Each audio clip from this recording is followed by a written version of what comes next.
నేను fashion designing టెక్నాలజీలో degree చేశాను.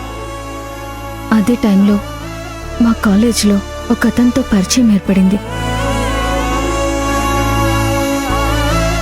అతని మంచితనం, నలుగురికి సహాయం చేసే గుణం, ఇలాంటి ఎన్నో మంచి లక్షణాలను చూసి ఆ అబ్బాయిని మొదట ఆరాధించాను. ఆ తర్వాత ప్రేమించాను. అందరి ఆడపిల్లల్లాగానే అతనితో నా జీవితం ఆనందంగా సుఖంగా ఉంటుందని కలలు కన్నాను.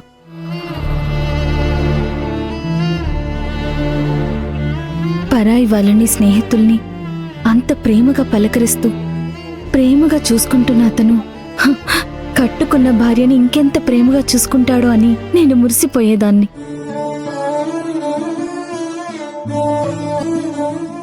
ఇద్దరి మనసుల్లోనూ ప్రేమ పుట్టింది.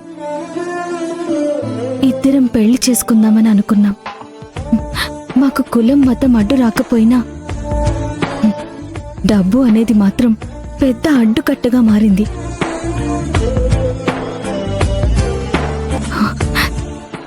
అందరి ఆడపిల్లల తండ్రిలాగానే మా నాన్న కూడా పెద్ద గొప్పింటి సంబంధం తీసుకొచ్చి కోటేశ్వరుల ఇంటికి తన కూతుర్ని కోడలుగా పంపిస్తే తన కూతురు ఆనందంగా ఉంటుందనుకున్నాడే తప్ప ప్రేమించిన వాడికిచ్చి చేస్తే సుఖంగా ఉంటుందని అనుకోలేదు.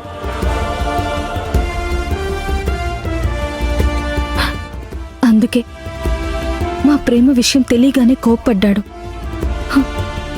మా పెళ్లికి అంగీకరించలేదు.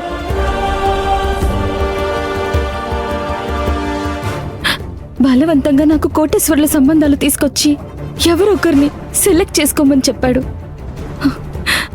నేను ప్రేమించిన వాడిని పెళ్లి చేసుకుంటాను తప్ప వేరే ఎవరిని పెళ్లి చేసుకోనని చెప్పాను.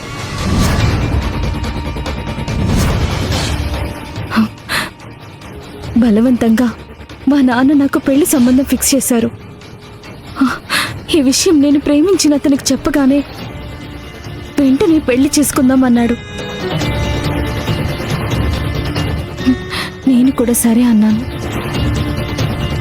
అందుకే ఎవరిళ్లలో తెలియకుండా స్నేహితుల సహాయంతో గుళ్ళో పెళ్లి చేసుకుందాం అనుకున్నాం. కోటి ఆశలతో సూర్యుడి కంటే ముందే నేను ఆ గుడిలో ఆ అబ్బాయి కోసం వెయిట్ చేస్తూ ఉన్నాను.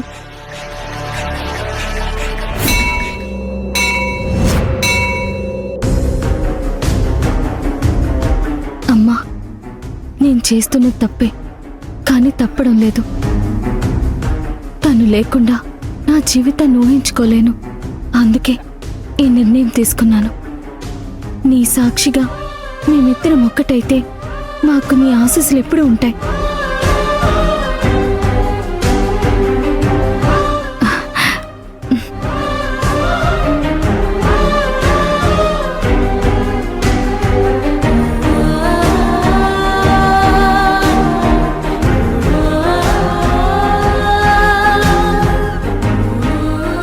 చాలాసేపైంది, తనింకా రావడం లేదేంటి?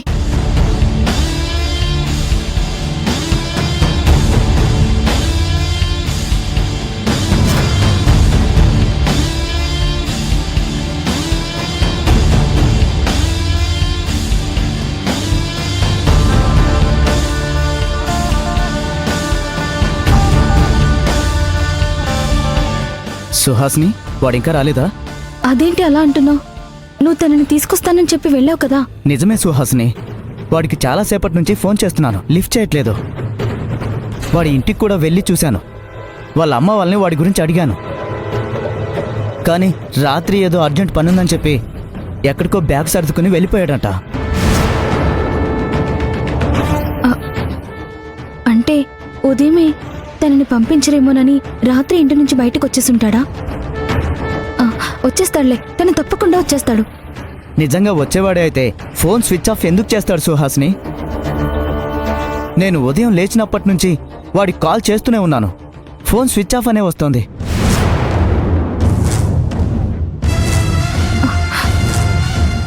ఒకవేళ ఫోన్ స్విచ్ ఆఫ్ అయిందేమో, ఎవరికి తెలుసు?